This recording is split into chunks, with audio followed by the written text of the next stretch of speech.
His name will always be linked to classic rock songs like Living on a Prayer and It's My Life. He is the soul and heart of Bon Jovi and a symbol of a whole age. An unquestionable rock and roll star whose voice anybody can recognize at a glance. What will happen, though, when that voice, which has been his whole life, starts to fade? When do the fiery high notes that used to fill arenas become impossible to beat? Even worse, what will Jon do when doctors tell him this isn't just a short-term setback, but a fight that will last his whole life, and that he may never really win? Without their voice, singers lose more than just a skill. It has to do with losing who they are. Jon Bon Jovi used to be the biggest rock star in the world, but now he has to deal with the harsh truth that he can't hear himself sing like he used to. Unfortunately, Jon Bon Jovi is not one to give up easily. Battles have been a part of his whole life. Early on, he was turned down and ignored, but now he's a worldwide star. And now that he's facing the biggest task of his career, he won't give up. Can he get over this problem and keep doing what he loves? And what is it about Jon Bon Jovi that has made him a rock and roll hero that will never end? Come with us as we learn about Jon Bon Jovi's early life through the lens of music, strength, and an unbreakable spirit. Before he became a rock and roll star, before everyone sang along with him, Jon Bon Jovi was just a normal boy from Sayreville, New Jersey, who grew up in a working-class family. The musician was born on March 2, 1962. As John Francis Bon Jovi Jr., he was born to Jon Bon Jovi Sr., a barber who used to be in the Marines, and Carol Sharkey, a woman who used to be in the military and helped start Elvis Presley's official fan club. Jon was raised in a home that was both strict and loving. Their parents weren't rich, but they always told their kids to follow their dreams. Jon Bon Jovi was different from the other kids in his neighborhood from a very young age. Although his friends were playing sports or old-school games, Jon was totally engrossed in music. It wasn't just that he liked music as a kid. Jon desperately wanted to be famous. Growing up, he loved music. Rock giants like the Rolling Stones, the Beatles, Bruce Springsteen, and especially Elvis Presley, who was his mother's idol, had a big impact on him. Jon would sometimes sing and play his guitar when he was a kid. By the time he was a teenager, he was joining school talent shows and quickly understood that he belonged on stage. While most kids only dreamed of being successful, Jon was sure he could make it, even though everyone else thought it was impossible. Jon got his first guitar when he was 13 years old. For young Bon Jovi, it was the most important thing in the world. He played along with the songs he loved for hours and hours. He quickly started playing in local bands because he was driven to make his dream come true. By the time he was 16, Jon had started his first band, Race. He then joined Atlantic City Expressway and played with David Bryan, who would later become the keyboardist for Bon Jovi. Other kids thought of playing music as something fun to do on the weekends, but Jon took it very seriously. He played for deeper reasons than just fun. He wanted to become a musician. Even though he loved singing, it wasn't easy for him to become a star. His folks were still hoping that he would find a stable job. People told Jon to focus on his studies when he got to high school, but he wasn't interested in them. So much so that his teachers called him the worst student in the class. He skipped most of his classes to play music. But Jon wasn't bothered by this. His teachers might have thought he had no future, but he didn't think that. A star is not dependent on grades. Early years. Jon Bon Jovi had been passionate about music for years and came into the early 1980s with an unwavering resolve. He would either be successful or have nothing at all. But for a young man from New Jersey, the road ahead was anything but easy in a business crowded with rock giants like Van Halen, Journey, and Def Leppard. Jon did not have a record deal or any ties in the business. He only had a dream and a strong belief that he would make it. Jon didn't wait for luck to come his way. He did everything he could to get closer to becoming a skilled musician. He got a job at Tony Bon Jovi's, his cousin, power station, a well-known recording studio in New York. The job wasn't very exciting. Jon cleaned, did chores, and watched other people record for the most part. But he didn't see it as just another job. Instead, he used it as a chance to learn. Without speaking, he watched how sound engineers did their jobs, how skilled singers controlled their voices, and how music was made. Jon knew that someday he would be more than just a worker in this studio. He would be the artist behind the mic. Besides learning, Jon was also writing. He wrote songs all the time, but the hardest part was getting people to listen. It was hard for an unknown singer to get signed to a record label because they were being turned down over and over again. There was no way Jon was going to give up. He was good enough without a record label to prove it. He just wanted his voice to be heard. He got that chance when he made Runaway, a song he wrote with the help of power station session musicians. It wasn't quick success, though, just because they had a recorded track. Jon went everywhere with Runaway, from big record labels to small radio stations, but they were always turned down. No one thought a kid from New Jersey who no one knew could make a difference. But Jon didn't give up. He went to a neighborhood DJ, holding on to the thin hope that the song might at least get played. Then the impossible took place. No one thought Runaway would become such a big hit. When the song played on the radio, a huge number of people responded. People loved it. They were drawn to Jon's strong, emotional voice and begged to hear more. Record companies that had turned him down before started to pay attention when a lot of people asked to play the song again. Mercury Records eventually came up to Jon and offered him a deal. There was one catch, though. He had to get a band. At this point, Jon understood that he could not go commercial by himself. He needed a team of artists who were as passionate and driven as he was.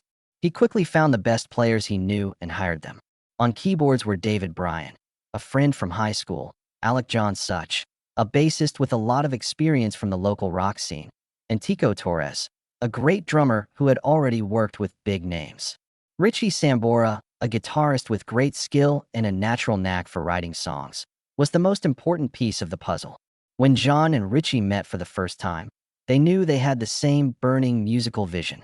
The sound that the band was known for would come from their collaboration. This lineup makes Bon Jovi a real 1983 birth. Jon's dream was no longer the only one. It was the dream of the whole band. A bunch of artists ready to jump right into the rough world of rock to show they belonged. Putting together a band was just the beginning, though. The bigger question still stood. Were they able to take over the world? They only had one choice to find out. They were going to fight with everything they had, do well and rise. Before Bon Jovi became famous, the band was just a young rock group trying to find its place in a field ruled by big names. For example, Jon Bon Jovi didn't start this band just to play in small bars or open for other bands. He needed more. He wished Bon Jovi would become one of the best rock bands ever, with songs that could be heard in arenas full of people. As a result, they had to work 2 or even 3 times harder than their rivals. The band went into the studio right away to finish their first record after signing with Mercury Records. The album Bon Jovi came out in 1984, and Runaway was the first song from it. Even though it didn't become a huge hit right away, the record did get some attention, especially on rock radio stations. Because of this publicity, Bon Jovi was able to get bigger touring jobs opening for famous bands like Scorpions, Kiss, and Judas Priest. However, Jon knew that they would never reach the top if they stuck to the well-worn road. They needed something really new. Bon Jovi came back with their second record, 7,800 Degrees Fahrenheit, a year later. It was better than their first album, but it wasn't the big break they needed. Jon thought that the record wasn't complete because it didn't have a memorable hit. Jon and the band didn't give up, though. Instead of being down, they faced the truth. They needed to change how they did things if they wanted to take over the world. That's when they started working on their third album, which would totally change Bon Jovi's career. Slippery When Wet came out in 1986, and everything changed overnight. Some songs, like You Give Love a Bad Name, Livin' on a Prayer, and Wanted Dead or Alive, became rock hits right away, taking over the radio and the charts. Not only did the record reach #1 on the Billboard charts, it also sold more than 12 million copies in the US alone, making Bon Jovi famous all over the world. It wasn't just their catchy songs or electrifying guitar riffs that made Bon Jovi famous. It was also how hard they worked and refused to give up. For Jon Bon Jovi to keep their spot, they knew they had to never slow down. That's why, after Slippery When Wet's huge success, they didn't stop. 3 years later, in 1988, Bon Jovi released New Jersey, a record that made them even more famous in the rock world. The charts weren't the only place where songs like Bad Medicine, Born to Be My Baby, and I'll Be There For You were popular. In the process, they made Bon Jovi a worldwide star. Bon Jovi went on one of their longest and toughest tours ever from 1988 to 1990.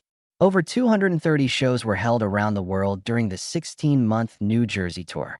They played every night for tens of thousands of fans and lit up the stage with their high-energy shows. Unfortunately, success came at a high cost.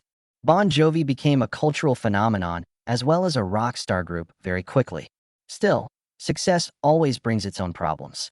After a decade of unmatched success, they were about to enter a decade of chaos, where their fame would no longer protect them from personal problems and the changing winds of the music business.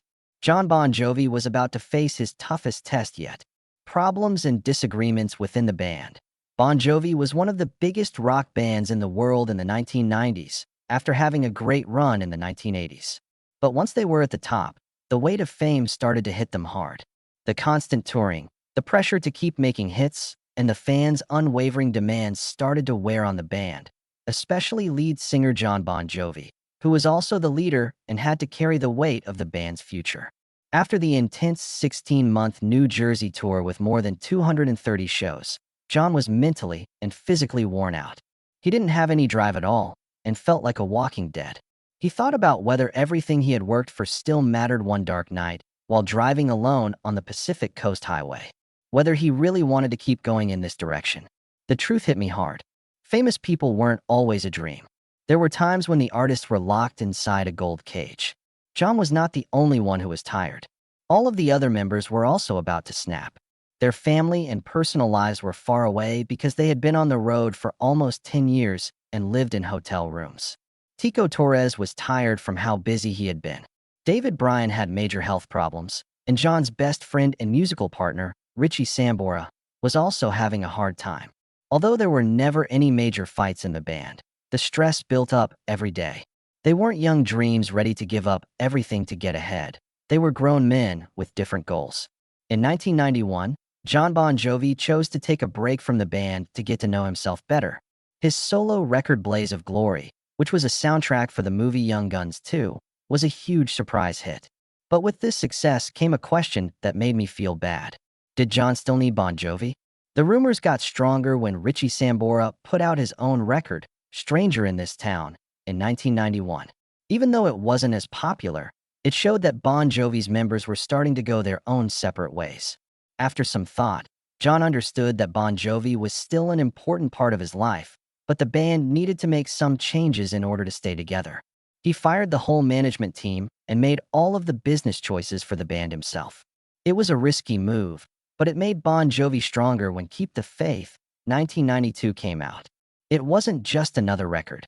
It was a statement that they were still alive and well, even with everything going on. However, divisions within the group stayed high. Alec John Such quit the band in 1994, becoming the first official member to do so. Even though Bon Jovi kept going without him, his exit was the first clear sign that the band's once unbreakable bond was breaking. With records like These Days, 1995, Crush, 2000, and Bounce, the band continued to be popular in the 1990s and early 2000s. In 2002, however, as the 2010s began, a much bigger problem loomed that no one could stop. The relationship between Jon Bon Jovi and Richie Sambora was at the center of this problem. The two men used to be musical soulmates, but were now slowly drifting apart. Jon had always been the boss and set the direction for the band. Richie, on the other hand, felt more and more left out, even though he was a great guitarist and a key songwriter. The constant traveling, creative burnout, and disagreements about the band's musical direction made things more and more frustrating. Richie's personal life was even more important, though. No longer was he the young artist who was ready to give up everything for the band. Getting together with his daughter Ava more often was important to him. Things got very tense during the Because We Can tour in 2013. Richie Sambora quit the band without giving any notice right before a show in Calgary, Canada. Fans and the news reporters were both shocked by the news. Richie wasn't on the tour with Bon Jovi, but his loss was felt deeply. At first, nobody knew the real reason he was leaving. It was said that he had been fired and that he had returned to drinking too much, or that his differences with Jon were so bad that they couldn't be fixed. Later, Richie made it clear that he had quit because he wanted to spend more time with his daughter and couldn't handle the band's busy schedule anymore. However, Jon Bon Jovi couldn't hide how angry he was about Richie's choice. He was angry and said that Richie had left the band and the fans in several appearances. that it made no sense to him why someone with everything would leave. When asked about his choice, Ricci said that he had already given 30 years to Bon Jovi and that it was now his time to live for himself and his family. The split was already painful for longtime fans, but the contradictory comments made it worse. Many people hoped that Ricci would come back in the end. It never took place, though. The last time Ricci Sambora played with Bon Jovi was when they were welcomed into the Rock and Roll Hall of Fame in 2018. That one moment made me feel like it was old times again. Nevertheless, it was only a moment. Ricci didn't join the band again after the wedding, saying again that he was happy with his own life. While Bon Jovi kept playing, Ricci's loss was clear and felt very real. There was a bigger question that came up because Jon and Ricci's once unbreakable bond had become a split that could not be fixed. In the long run, could Bon Jovi keep going without Ricci Sambora? And would there ever be a time when those scars could really get better? The group stood still. Now, though, Jon Bon Jovi wasn't just talking about losing Ricci Sambora. He was having an even bigger problem in his personal life. The sickness that was slowly taking away the voice that made him famous. This time, he might not be able to win. Life away from the bright lights. Jon Bon Jovi has always worked hard to keep his personal life steady, which is hard to do in the world of music, where temptations are everywhere. Jon Bon Jovi picked a different path than many of his peers, who were in short-lived relationships, divorce, or dangerous lifestyles. He stayed loyal to one love and one home that would last for more than 40 years. But in order to do this, he had to give up a lot. Jon first met Dorothea Hurley in 1980, when he was still a new singer trying to find his place in the business. She was a strong woman with a warm smile. It was at Sayreville War Memorial High School in New Jersey that they met. Everybody got older. They didn't have the kind of quick romance that's common among teens. Instead, their relationship grew stronger over time. When Jon's career took off, Dorothea stayed by his side and quietly helped him. She never wanted fame or glory for herself. However, their love story wasn't always easy. As Bon Jovi rose to fame around the world in the mid-1980s, the constant traveling and life on the road put their relationship to the test. At the height of Slippery When Wet, Jon was surrounded by thousands of adoring fans all the time, and the music business's temptations were hard to resist. But unlike many other rock stars, Jon stayed loyal to Dorothea and didn't have any short-term relationships. In 1989, Jon Bon Jovi did something that shocked everyone while Bon Jovi was on the New Jersey Syndicate tour. During a rare day off in Los Angeles, he and Dorothea went to Las Vegas in secret and had a simple wedding at Graceland Wedding Chapel. Not any reporters or fans, just the two of them. Jon's record company was furious when word got out about the wedding because they thought it would hurt his image as a rock star. That wasn't important to Jon. He had chosen love over the music business's fake promises. It wasn't like other famous people get married. They worked together as a real team because they believed in the same things. Many rock stars had trouble balancing fame and family, but Jon always put security first. A long time ago, he said that his family was what saved him from being carried away by fame. In total, Jon and Dorothea have 4 kids. Born in 1993, Stephanie Rose, 1995, Jesse James Lewis, 2002, Jacob Hurley, in 2004, Romeo John. Jon worked hard to protect his kids from the stresses of the show business so they could have a normal childhood. Even though he was a rock star, he was a devoted father who always found time for his family. Jon's personal life did have some hard times, though. When his oldest daughter Stephanie overdosed on drugs in her college room in 2012, it was one of the scariest things that had ever happened to him. The news broke Jon's heart. He did everything he could to keep his family safe from the bad things that come with fame, but his daughter still got into trouble. Stephanie was lucky to make it through the ordeal and fully heal.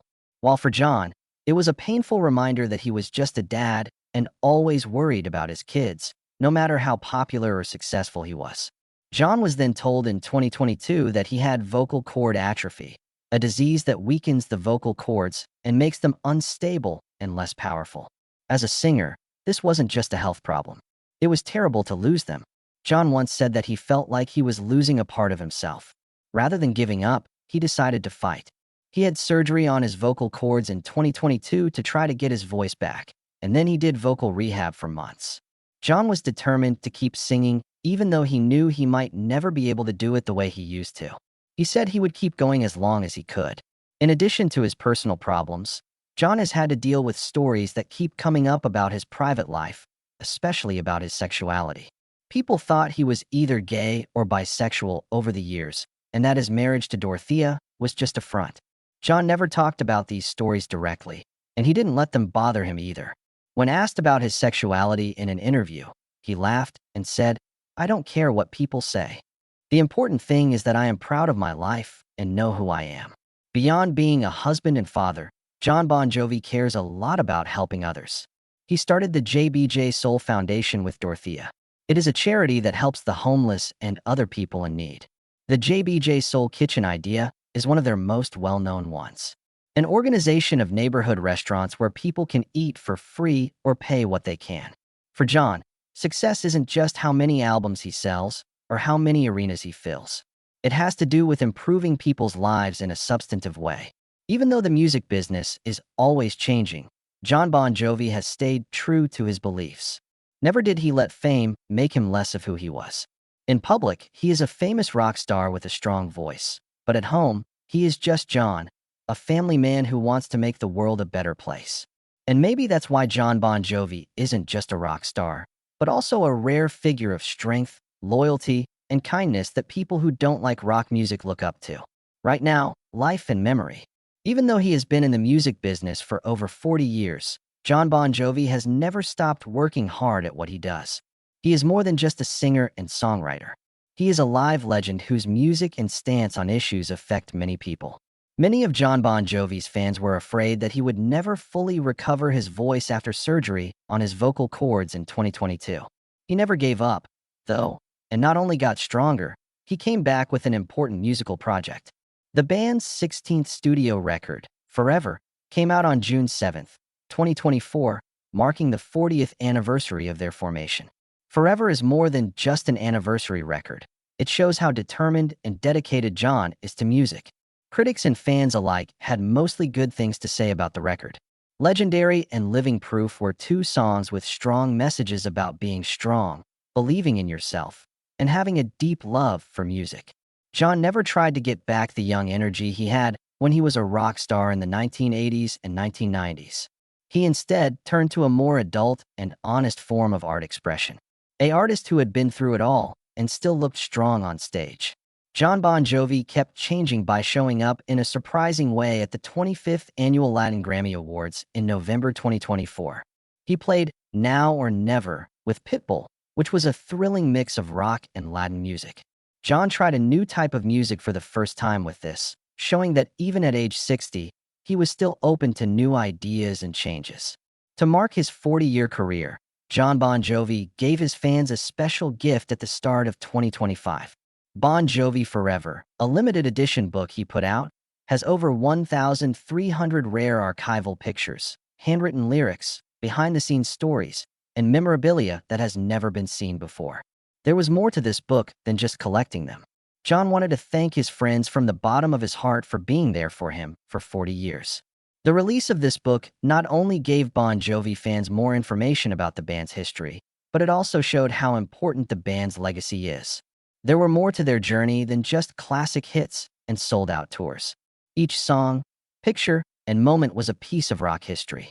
Jon Bon Jovi is now one of the most famous names in rock music after 40 years of hard work.